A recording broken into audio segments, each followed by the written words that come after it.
Bible बताती है उस देश का अधिकारी उन्हें यहोशू ने किया था। आमीन। अब देखिए यहां पर क्या हुआ। बाइबल बताती है जब मूसा वहां से उन्हें निकालकर आगे बढ़ा, आप सभी जानते होंगे एक जगह पर जब मूसा की मौत हो गई, बोलिए मूसा की मौत हो गई। हाँ, उससे पहले भी कुछ हुआ वहां पर। आप जानते हो एक दिन परमेश्वर ने मूसा से क्या कहा। परमेश्वर मूसा से कहता है, जब परमेश्वर ने मूसा से कहा कि तू एक चट्टान से बात कर और वो तुझे पानी देगी, लेकिन आप सभी जानते हो कि उसने रॉड मार दी वहां पर। यह बात खुदा को अच्छी नहीं लगी। गई अपने पास वाले से, जब आप गुस्सा करते हो ये खुदा को पसंद नहीं। When you are angry, you represent God wrong. आपको पता है आजकल बहुत गुस्सा आता है लोगों को, बड़ा गुस्सा आता है, गालियां निकलती हैं मुंह से, गंदी गंदी वाहियात बातें निकलती हैं मुंह से गुस्से में। कभी कभी गुस्से के अंदर तो लोग चीजों को उठा के फेंक देते हैं। बाइबल बताती है मनुष्य का क्रोध परमेश्वर के धर्म को निर्वाह नहीं करता। When you are angry, आप खुदा को प्रेजेंट नहीं कर रहे हो। आप देखिए, यहां देखिए, रिबेका के सामने जब एलियाजर आया, आप जानते हो उसने क्या किया। रिबेका ने कहा क्या मैं आपके ऊंटों को पानी पिलाऊं। एलियाजर के हाथ में ऊंट थे। तब एलियाजर समझ गया कि यही वो लड़की है जो इसहाक की बीवी कहलाई जाएगी।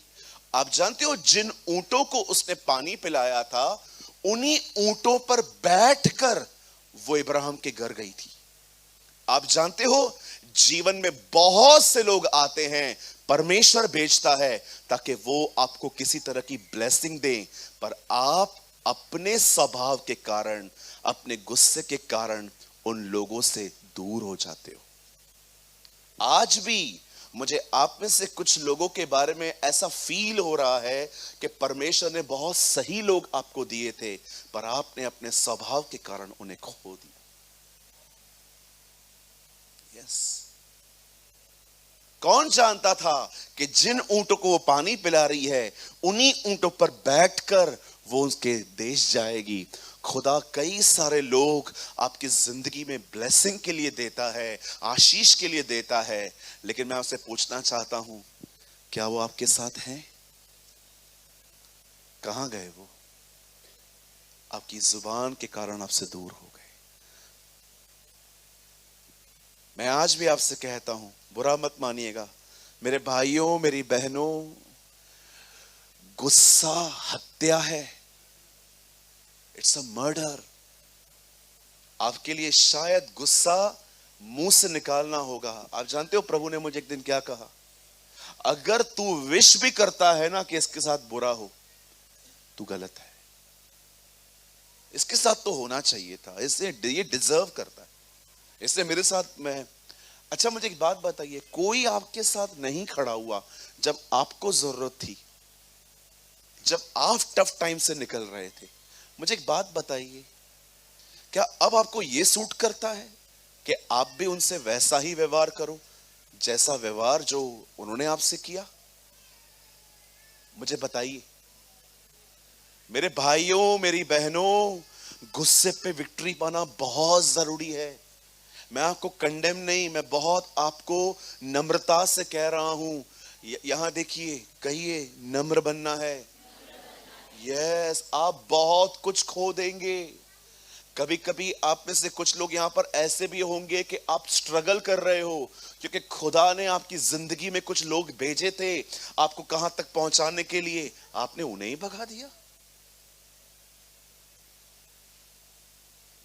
क्यों गुस्सा आता है आपको पता है? आपको पता है आप रूठ क्यों बात करते हो? आपको गुस्सा क्यों आता है? गुस्सा आने का जो मेन कारण है मैं आपको बताऊं, कहिए, जो मैं चाहता था वो नहीं हुआ। बस यही तो है, एक्सपेक्टेशंस, उम्मीदें। उम्मीदें। मैं थोड़ा सा खुश रहता हूं, जानते हो क्यों? किसी से उम्मीद नहीं करता, किसी से नहीं। जितना हो सकता है खुद कर बेटा। जहां पर थक जाता है किसकी मदद ले ले, किसी की नहीं, कोई भी नहीं। कल मैं एयरपोर्ट से उतरा, एक भाई मुझे लेने के लिए आए थे। मैं एक्सपेक्ट नहीं करता कि वो बंदा आएगा और मेरी बैग उठाएगा। नो, कार तक मुझे ही जाना है लेके। वो तो बेचारा नम्र भाई है, उससे मेरी बैग ले ली, बोला भैया दो मुझे। मैंने कहा ले लो। मेरा माइंड सेट था मेरे को वहां तक लेके जाना है, लेकिन अगर मैं अपने आप में ऐसा सोचता मैं पास्टर हूं, एक नहीं दोनों बैग उठा, और वो एक ही उठाता, मुझे हर्ट होता। कुछ चीजों में है ना, अपना माइंड सेट करना सीखिए, आप बच जाओगे हर्ट होने से। कितना एक्सपेक्ट करते हैं अपन लोगों से, मुझे हर चीज बताइए, मुझे हर चीज इत्तला कीजिए, मुझसे पूछ पूछ के करिए। आपको क्या लगता है जिंदगी में हर व्यक्ति आपके हिसाब से चलेगा? बहुत बार हम ये बात समझ नहीं पाते हैं कि आपको कोई परेशान नहीं करता, आपको परेशान करती है आपकी उम्मीदें। कहिए अपने पास वाले से, मुझसे थोड़ा कम उम्मीद किया कर। हाँ, उसको बोलो बहुत खुश रहना है तो बिल्कुल मत किया कर। बोला आपने? कुछ लोगों ने नहीं बोला है। आइए अब बोलिए, बोलिए बाजू वाले को, मुझसे थोड़ा कम उम्मीद किया कीजिए, और अगर खुश रहना है तो बिल्कुल मत किया कीजिए। Yes amen. It's very simple. Listen to me, जीवन बहुत सरल है। सरल का मतलब समझते? सरल क्या है? इससे ये कहना उठ कि ये कहना तेरे पाप क्षमा हुए। यीशु कहता है जितना इस व्यक्ति के पाप क्षमा करना आसान है, उतना ही इसे बेड से उठाना आसान है मेरे लिए। सरल, बोलिए सरल। जिंदगी बहुत सरल है। जानते हो क्यों? जितनी ताकत है खुद करो। जब थक जाओ और लगे कि अब सारी किडनियां फेल होने वाली हैं, तब किसी की मदद ले लो, आ जाओ। आप बिलीव कीजिए, आई प्रीच व्हाट आई प्रैक्टिस। आप कभी भी मुझे नहीं देखोगे किसी की शिकायतें। मेरे इधर कोई शिकायत नहीं होती है। किसके लिए भाई? तेरे को जो करना है कर। आप मुझे बोलोगे ना 2 + 2 5, go enjoy, enjoy, enjoy your life, go. मेरे को टाइम नहीं है, मैं एक एक चीज को मैं जितना हो सकता है मैं खुद करता हूं, इसलिए मैं हैप्पी रहता हूं। मैं बहुत धन्यवादी हूं उन लोगों का जो मेरा हाथ बटाते हैं। मुझे खुदा ने मेरे जिंदगी में बहुत सारे लोग जोड़े हैं जो मेरी मदद करते हैं। ब्रदर, मैं आपको बहुत बहुत धन्यवाद देता हूं। दीदी, मैं आपको बहुत बहुत धन्यवाद देता हूं। लेकिन मैं आपको बताना चाहता हूं, फिर भी मुझसे जितना होता है मैं खुद करता हूं। मैं आपको फिर से कहता हूं, नामान को इसलिए गुस्सा नहीं आया कि वो कोई बड़ा या कुछ और व्यक्ति था। नो, उसे गुस्सा इसलिए आया, एलीशा उसे मिलने क्यों नहीं आया? अरे यार, मैं इतना बड़ा व्यक्ति, मुझसे मिलने ही नहीं आता है। जाओ, मैं नहीं मानने वाला उसकी बात यर्दन के लिए, मैं जा रहा हूं वापस घर। तब एक बुद्धिमान व्यक्ति ने उसको शायद थोड़े हथौड़े मारे यहां पर। उसने कहा टिक टिक टिक, थोड़ा दिमाग खोल, 1 मिनट। हाँ, क्या हुआ? कहां जा रहा है? घर जा रहा हूं। क्यों? मुझे नहीं सुनना। क्या कुछ गलत कहा उससे तेरे को? सिर्फ यही तो कहा यर्दन में जाके डुबकी मार। हाँ ठीक है। आपकी जिंदगी में अच्छे लोग जा रहे हैं ना, जाने दो, बुद्धिमानों को मत जाने दो। आप समझ रहे? बोलिए बुद्धिमान। कैसे पता चलेगा व्यक्ति बुद्धिमान है? कैसे पता चलेगा आपको? कई एक ज्ञानी घमंडी होते हैं। एक 2 बार और कहिए। आप जिसको भी घमंड देखो, याद रखना इसको बहुत कुछ पता है, बुद्धिमान नम्र होते हैं।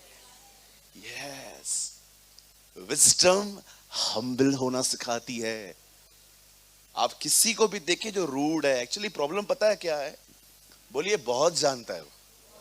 हाँ, बुद्धिमान लोग होते हैं ना, वो नम्र होते हैं, हम्बल होते हैं। वो जानते हैं रिएक्ट करने का एक्चुअली एग्जैक्ट टाइम ये नहीं है। जब रिव्यू मीटिंग होगी तब बात करेंगे, अभी चुप करके जाओ। यस, जरा सोचिए अगर ये माइक बंद हो जाए और ये दोनों के अपने हाथ उठा लें, हमसे ना होवे। अरे मैं कहा जाऊं यार। सोचो अगर ये माइक बंद हो जाए और इन दोनों को मैं इशारे कर रहा हूं, माइक बंद है, ठीक है रुको, अब चालू करो, अब बात करो, बंद है, ठीक है रुको, अब देखो बंद है, ठीक है रुको, अब बंद है, बंद है। और फिर दोनों खड़े हो गए, हम जा रहे हैं। कहां जा रहे हो? नहीं हो रहा ठीक, हम जा रहे हैं क्योंकि हमें पता है आप हमें मारोगे।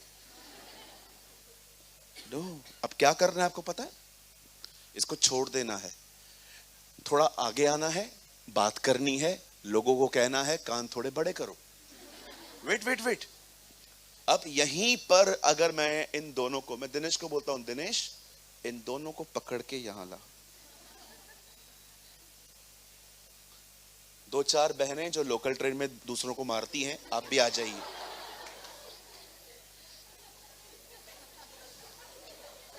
ज्यादा आ जाएंगी, ज्यादा आ जाएंगी। ओके मेरी बहनों, आप अपने हाथ इनके ऊपर आजमाइए आज। नो नो नो नो, ये राइट टाइम नहीं है। कभी कभी आप उस टाइम पे बोलते हो जो राइट टाइम नहीं होता।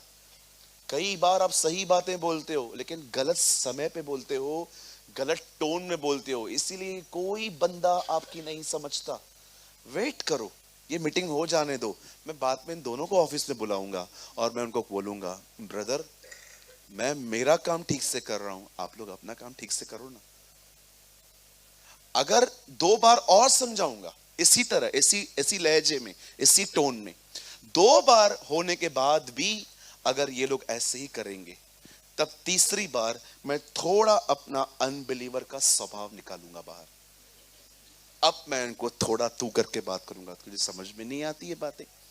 कई अपने पास वाले से, जब बात प्यार से बन रही है तो गुस्सा क्यों?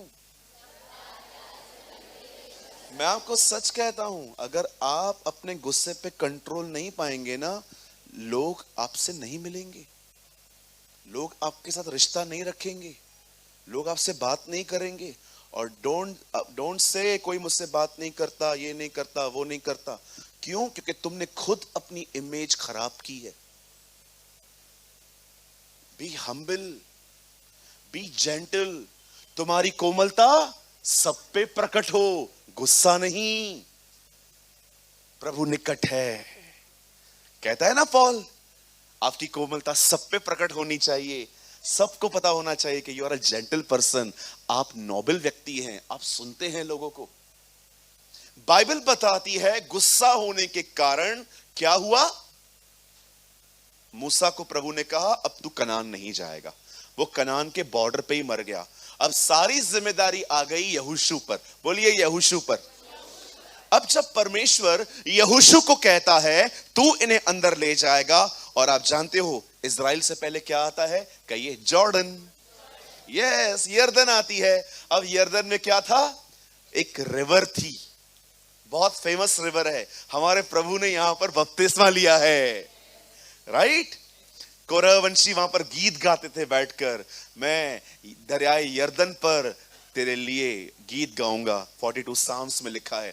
अब बाइबल बताती है कि एक रिवर आई और यहोशू यहां पर खड़ा था, और परमेश्वर यहोशू को कहता है तू यहां से निकल।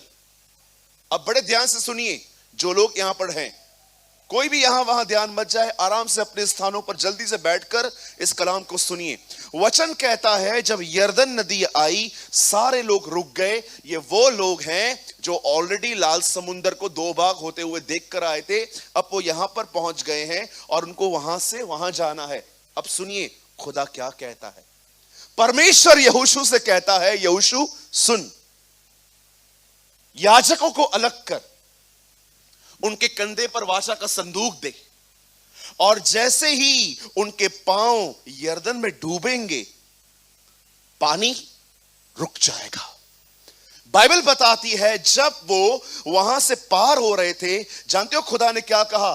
उन्हें कहा, सुनो, याजकों को अलग करो, उनके कंधों पे वाचा का संदूक दो, और जैसे तुम इस नदी में अपने पांव डालोगे, इस नदी का पानी आना थम जाएगा, बंद हो जाएगा, सारे वो रास्ते सूख जाएंगे। और जानते हो उसके बाद प्रभु क्या कहते हैं प्रजा को?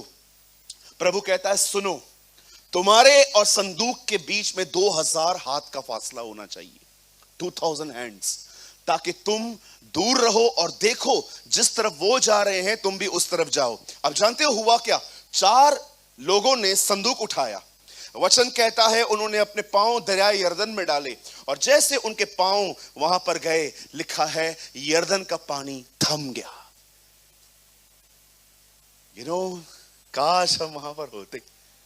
ओ, रियल सेल्फीज तो वो होती है ना, रियल वीडियोस तो ये होते हैं जो रिकॉर्ड करने चाहिए। मैं कभी कभी सोचता हूं काश वो रिकॉर्ड हो पाता कि कैसे वो औरत अपना दरवाजा बंद करके ऑयल डालती जा रही थी और खुद ब खुद सब भरते जा रहे थे। काश ये चीजें रिकॉर्ड होती, हम देख पाते कि कैसे जार खुद ब खुद बढ़ रहे थे। What a miracles. the Bible says जैसे ही उन्होंने अपने पांव दरियाए यरदन में डाल दिए, पानी थम गया और वो लोग वहां पर खड़े थे। तब यहोशू प्रजा को कहता है, चलो। और वचन कहता है सारे इजरायली, औरतें, बच्चे, बूढ़े वहां से पार होते होते जा रहे थे, उस पानी को देखते जा रहे थे। और जानते हो उसके बाद सब बाहर निकलते हैं। तब परमेश्वर यहोशू को एक आज्ञा देता है, बोलता है अब एक काम कर। क्या प्रभु? इज़राइल के 12 गोत्रों में से हर गोत्र में एक व्यक्ति का चुनाव कर, और उन 12 लोगों को बोल दरियाए यरदन में वापस जाएं और वहां से 12 पत्थर निकालें। आपको पता है सब लोगों ने नीचे जाके वापस वहां से एक एक पत्थर लेकर अपने कंधे पे रखा होगा या हाथ में उठाया होगा। वचन कहता है वो लेकर आए। अब मैं सोच रहा था प्रभु आपने उन्हें 12 पत्थर उठाने के लिए क्यों कहे? आप जानते हो प्रभु ने उनको क्यों कहा कि इस रिवर में से 12 स्टोन्स निकाल लो? जानते हो क्यों? रीजन क्या है? Why Lord? बोलता है सुन, जब तुम्हारे बच्चे बड़े होंगे और तुमसे पूछेंगे कि ये 12 पत्थर क्या हैं, तब उन्हें ये बताना कि कैसे तुम्हारा परमेश्वर तुम्हें यरदन से निकाल लाया था, और ये उसका निशानी, ये उसका साइन है। सुनिए, मैं आपसे पूछना चाहता हूं क्यों परमेश्वर उन्हें उन पत्थरों को एक चिन्ह ठहराता है? सुनिए, बड़े ध्यान से सुनिए। परमेश्वर अपने आने वाले लोगों के माइंड को मेकअप कर रहा था। बोलिए मेकअप। आपको पता है वो उसके दिमाग को ट्रेन कर रहा था कि स्टार्टिंग से ही हमारे मन कैसे होने चाहिए। इन पत्थरों का नाता उनके मनों से था। परमेश्वर चाहता था कि बचपन से हर बच्चा मेरे उपकारों को याद कर करके बड़ा हो। यह उसका कारण था स्टार्टिंग से ही। आज आप देखिए, हमने बचपन से इतने कचरे किए हैं अपने जिंदगी में कि आज आप देखिए कई सारे काम तो हम छोड़ चुके हैं, लेकिन मेमोरी में आज भी बातें बैठी हुई हैं। कभी आपने सोचा प्रभु यीशु मसीह ने जब वो प्रभु भोज की रोटी खा रहा था उससे क्या कहा? मेरे सिमरन के लिए यही करना। आप जानते हो उसका मतलब क्या है? अगर हमारे बच्चे जब बपतिस्मा ले लेते हैं बड़े होकर और हम उनके साथ बैठ के प्रभु भोज की रोटी तोड़ रहे हैं और वो हमसे पूछ रहे हैं, मम्मी पापा रोटी क्यों तोड़ रहे हो? ये रोटी हम इसलिए तोड़ रहे हैं, मैं तुझे बताना चाहती हूं, खुदावन यस्सु हमारे गुनाहों के लिए लकड़ी पे मरा था। आप जानते हो यीशु ने क्या कहा? मेरे सिमरन में। हम में से बहुत सारे लोग जब प्रभु भोज लेते हैं ना, मैं आपको सच कहता हूं, आई एम सॉरी मैं इन वर्ड्स को यूज करता हूं, यहां पर कुछ लोगों को तो मैनर्स भी नहीं है खाने के। उनकी आंखें खुली रहती हैं, यहां वहां देखते रहेंगे, रोटी हमसे पहले ले लेंगे। आपको पता है ये इतनी पवित्र विधि थी कि परमेश्वर का वचन कहता है, ये सारे सुसमाचारों में यूहन्ना को छोड़ के लिखी गई कि एक रात पहले जब वो मरने पर था, उसने एक अटारी पर बैठकर रोटी ली, दाखरस ली, उसे तोड़ी और कहा, इससे मेरे सिमरण में के लिए करना, मुझे याद करने के लिए करना। आपको पता है रोटी का वास्ता सिर्फ रोटी से नहीं, याद से है। पढ़ा आपने, मेरे स्मरण के लिए यही करना। अगर कोई व्यक्ति उसे ऐसे ही खा रहा है, कोई फायदा नहीं होगा,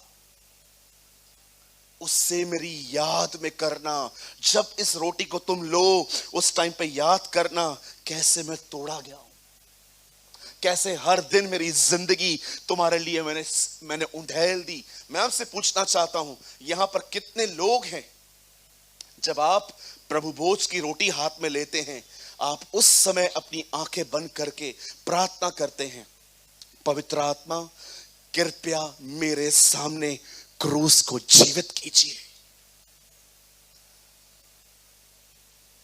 कुछ लोग यहां पर मैं देखता हूं, मीटिंग में हाथ में रोटी रहती है, आंखें खुली हुई, यहां वहां देखते हैं, हंसते हैं, कभी कभी ऐसे ही खा लेते हैं कि बस चलो क्या है, रोटी तो है। यीशु कहता है वो मेरे सिमरन के लिए करना।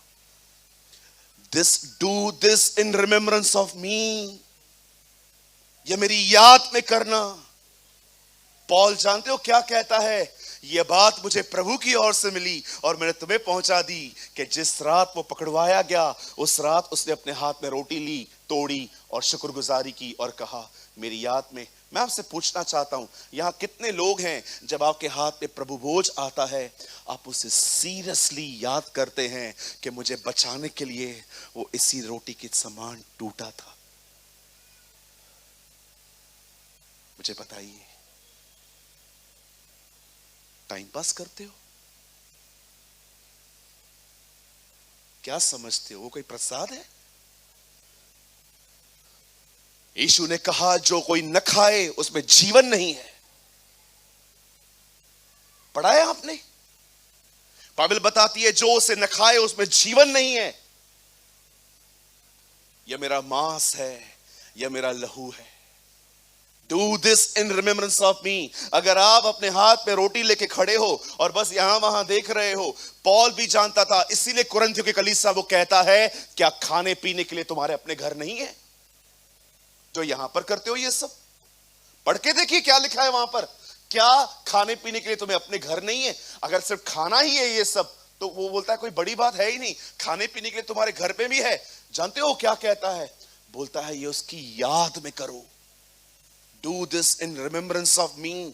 अगर आप अपने हाथ में रोटी लेके खड़े हो पर आपको ध्यान उसकी क्रूस की तरफ नहीं है, उसकी चुकाई हुई कीमत पर नहीं है, मैं आपको बताना चाहता हूं, ये रोटी आपको कुछ नहीं दे सकती।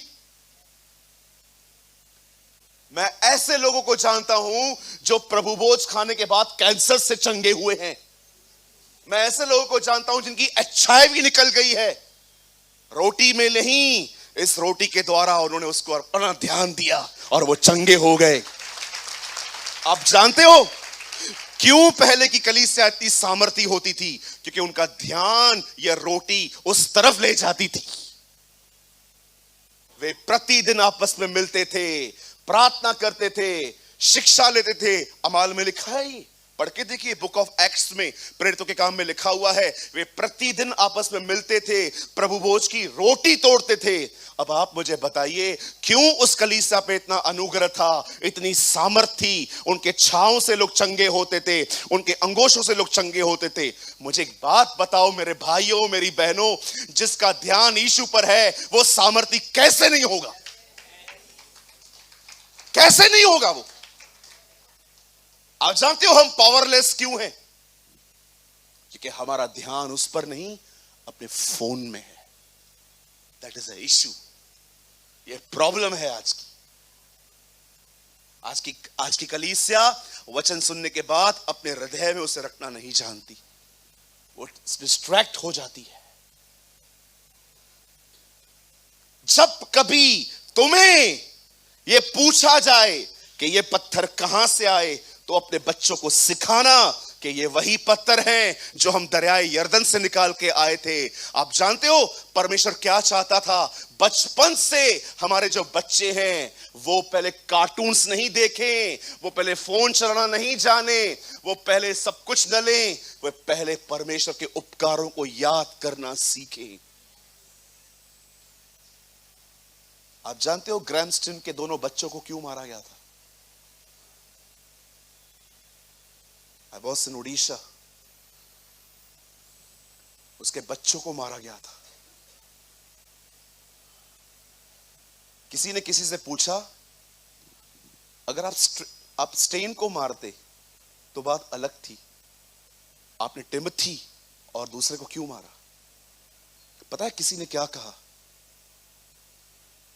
बोला वो जानते थे अगर ये मर गया, इसने अपने बच्चों को इतना ट्रेन करके रखा था कि वो जानते थे ये मरा, ये कंटिन्यू करेंगे। माय गॉड, इतने छोटे बच्चे।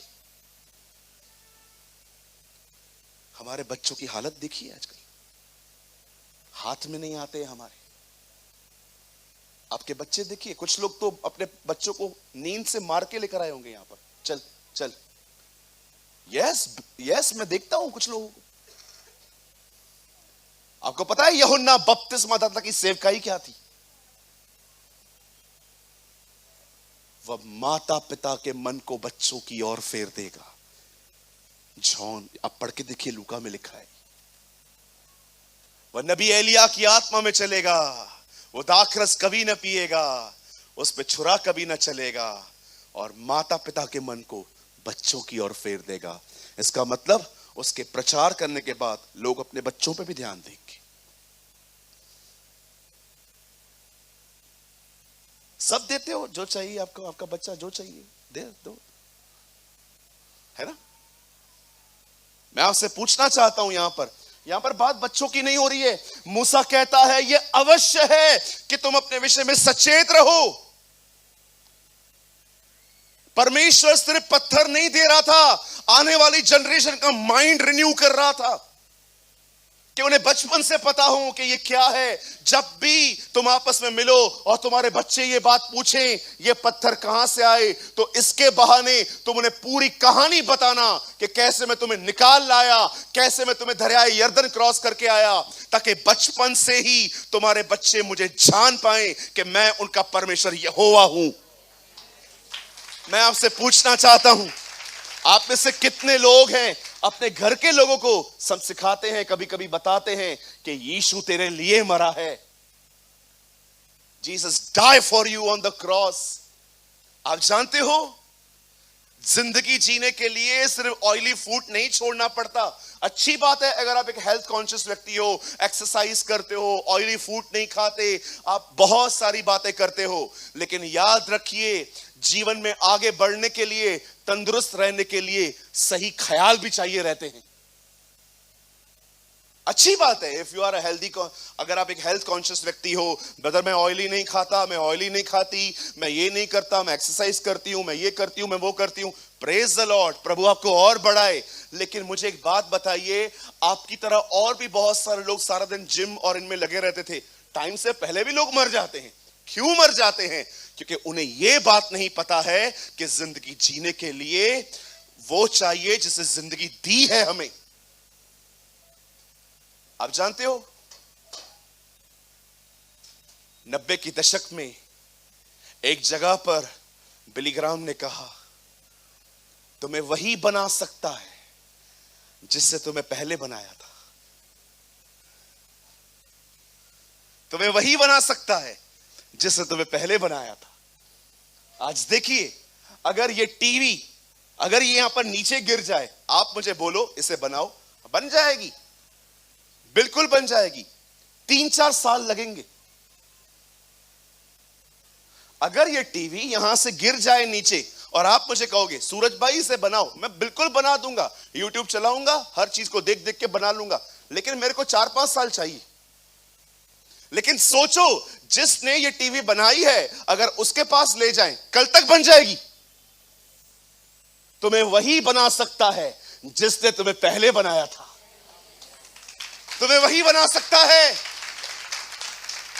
जिसने तुम्हें पहले बनाया था। जैसे उसके सामने जाओगे, उसको पता है तुम लोग के अंदर क्या क्या तोड़फोड़ करनी है।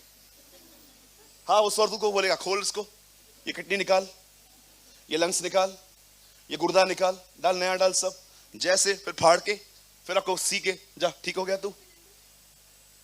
जब भी लोग मेरे सामने आते हैं ना, किडनियां फेल हो गई हैं, मैं बिल्कुल नहीं चिंता करता। जानते हो क्यों? मैं आंखें बंद करके वहां पर लाखों किडनियां देखता हूं। ये वहां पर लाखों किडनियां हैं। मेरे पास जब लोग आके कहते हैं ना मेरे लंग्स खराब हो गए हैं, मैं आंखें बंद करके प्रभु को कहता हूं, प्रभु हमें लंग्स नहीं मिलते, तेरे यहां पर करोड़ों लंग्स हैं, एक भेज दे। ओ, जब मैं देखता हूं लोग कहते हैं मेरा हार्ट प्रॉब्लम है, मैं अपनी आंखें बंद करके वहां देखता हूं, वहां पर बहुत सारे दिल पड़े हुए हैं। इसीलिए मैंने इन दिनों में अपने परमेश्वर का एक नया नाम ढूंढ लिया, नव निर्माण करने वाला परमेश्वर। अ गॉड हु रिन्यूड अस। वो नव निर्माण करने वाला खुदा है। मैं आप में से हर बहन को कहना चाहता हूं, आज के बाद कोई भी आपके सामने आए और कहे मेरा ऑर्गन ये खराब हो गया है, मेरा ये खराब हो गया है, वो खराब हो गया है, ये मत देखो मैं कैसे कर सकता हूं, मैं तो खुद ही प्रार्थना नहीं करता हूं। नहीं, जब यीशु के सामने रोटी आई, मछली आई, इतने सारे लोग थे, मुझे लगता है उसने आसमान की तरफ देखा और कहा यहां नहीं है तो क्या हुआ, वहां तो बहुत मछलियां हैं, ये सेंड अस लॉर्ड। ओ, अपनी जरूरतों के लिए पृथ्वी की बातों नहीं, स्वर्ग पर निर्भर रहो। बोलो आमीन। God want to make up your mind. परमेश्वर तुम्हारे मनों को नया करना चाहता है, क्योंकि वो जानता है वो पत्थर नहीं थे, वो एक याद थी जो परमेश्वर इस्राएलियों को देना चाहता था। अच्छे से याद है हमें कितनों ने पैसे खाए हैं, अच्छों से याद है हमें कि किसने मेरे लिए क्या कहा था। कितने लोग हैं यहां पर जो खुदा के कलाम को याद रखते हैं, उसकी प्रतिज्ञाओं को याद करते हैं, उसके उपकारों को याद करते हैं, उसके साथ साथ चल चल के उसके व्यवहारों को याद करते हैं कि उसने आपसे कैसा प्रेम किया। एक दिन बाइबल बताती है, वचन कहता है, परमेश्वर इब्राहिम को कहता है चले आ, और वो अपना सब कुछ छोड़ के खुदा के पीछे पीछे चलना शुरू करता है। एक समय ऐसा आता है जब प्रभु उसे 100 साल की उम्र में बेटा देता है। बोलिए 100 साल। कहिए 100 साल। आप सोचो अगर हमारे बीच में 100 साल का लड़का आदमी आए और हाथ में हो और वो उससे कहे, वो आपको कहे will you pray for this. Okay uncle, ये आपका पोता है, मेरा बेटा है। आपका बेटा है। आप देखिए कभी कभी जब लोगों को कभी कभी 60 के बाद जब बच्चे होते हैं, हम उन्हें ऐसे देखते हैं जैसे उन्होंने हमसे मांगे थे। सोचो अगर हमारे बीच 60 का अगर एक आदमी आ जाए, कोई 60 का यहां है? नहीं नहीं, हाथ मत उठाना भैया, मेरा आज की मीटिंग में सब चला जाएगा, आपको लोग याद रखेंगे। सोचो अगर हमारे बीच में एक 60 साल का व्यक्ति आए और वो कहे ब्रदर एक खुशखबरी है। मुझे लगेगा ये कहेंगे कि मेरे बेटे को जॉब मिल गई, मेरा बेटा ये वो। हाँ अंकल बोलिए, क्या क्या है? मुझे बच्चा हुआ है। बच्चा हुआ है 2023 में? हाँ बच्चा हो गया। और पीछे से आंटी आ रही है, वो भी 60 की। आंटी ये कौन है? यही तो वो बच्चा है। हम लोग कुछ नहीं करेंगे, लेकिन हमारे दिमाग अंदर ही अंदर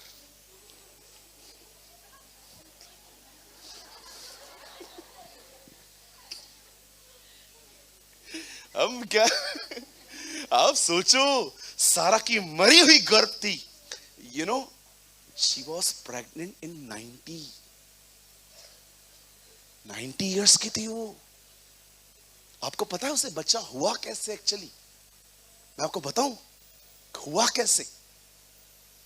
आप पढ़ के देखिए, इब्राहिम अबीमेलेक के घर में गया, वहां पर किसी औरत का बच्चा नहीं होता था।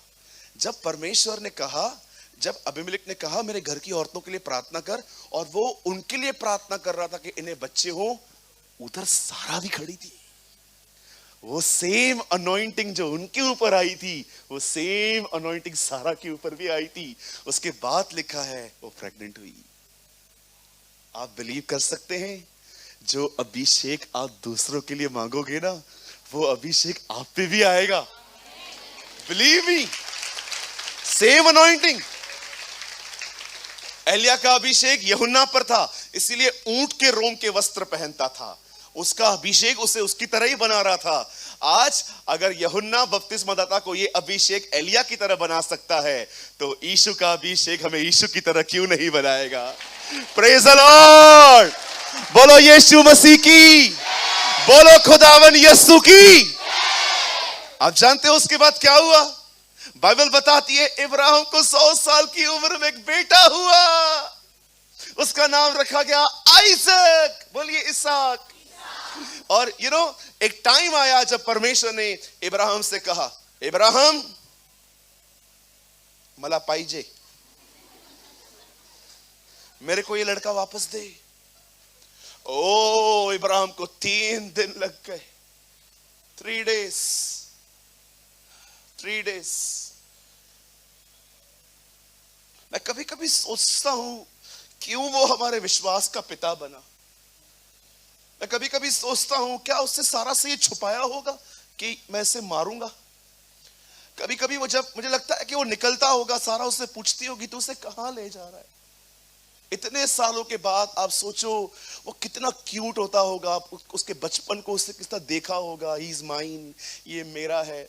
लेकिन सोचो जिस रात खुदा ने उसे कहा होगा ये मुझे चाहिए, और वैसे सोया होगा और वो अपने बेटे को देखता होगा और कहता होगा ये चला जाएगा। उसका दिल सोचो। आपको पता है खुदा उसे क्यों वहां से ले गया? मैं आपको सच कहता हूं, मेरी प्रार्थना है कि परमेश्वर आपको कभी कभी ऐसे रास्तों से ले जाए जहां पर आप उसके दिल को समझ पाओ। परमेश्वर इब्राहिम को एक आशीषित चीज दे रहा था कि देख, जो तू आज महसूस कर रहा है ना, एक दिन मैं भी करूंगा। एक दिन मैं भी उसे मरते हुए देखूंगा। Oh, when God share his pain with you, it's a blessing. हमें से हर कोई उससे पूछता है मुझे क्यों नहीं दिया, मुझे क्यों नहीं दिया। कभी उससे ये पूछा है तेरे अंदर कोई दर्द है तो मुझसे शेयर कर। आज हम एक ऐसे बिलीवर्स हैं जो हमेशा उससे पूछते हैं कि तूने मुझे ये क्यों नहीं दिया, तूने मुझे वो क्यों नहीं दिया। मैं आपसे पूछना चाहता हूं, कभी आपने खुदा से पूछा है खुदा कौन सी चीजें आपको इरिटेट करती है, मुझे बताइए, मैं आपका दर्द उठा तो नहीं सकता, एटलीस्ट आई विल प्रे। क्या लगता है आपको क्यों लिखा है कि यीशु के आने से पहले एक हन्ना नाम की स्त्री 80 साल से विधवा थी और वो मंदिर में बैठ के दुआएं करती थी? आपको पता है खुदा ने उसके दिल में ये बात डाली थी, मेरे बेटे के आने के लिए दुआ कर। ओ मेरी ये प्रार्थना है इस पीढ़ी में भी कुछ ऐसे लोग बने जो उसके वापस आने के लिए दुआएं करें। कम सून लो, कम सून। आप जानते हो Ibrahim represent God the father, Isaac represent son Jesus, holy spirit represent Jacob, Jacob represent the discipline of the holy spirit. Ibrahim को देखा जाता है कि वो पिता बना, उसने अपना बेटा देना सीखा। समटाइम्स प्रेयर कीजिए, आप वो महसूस कर पाए जो आपका खुदा करता है। Oh what a blessed life. अगर वो आपसे अपना पेन शेयर करे, जरा सोचिए आपको कैसा लगेगा कि एक दिन आप दुआओं में थे और परमेश्वर आपको अचानक कहे वेट, मैं कुछ बोलना चाहता हूं। हाँ, मैं चाहता हूं इसके लिए प्रेयर कर। Okay Jesus. एक दिन मैं रात को प्रेयर कर रहा था एक बच्चे के लिए, मैं उसे जानता भी नहीं। मैं उससे कभी मिला भी नहीं था, बट परमेश्वर ने मुझे एक विजन दिखाया और कहा ये बच्चा है। और आप बिलीव कीजिए, धुंधला सा विजन था, मैं ठीक से देख भी नहीं पा रहा था, पर मुझे ऐसा लगा कि यस, मुझे किसी के लिए प्रेयर करने के लिए इंस्पिरेशन मिल रही है। मैं उठ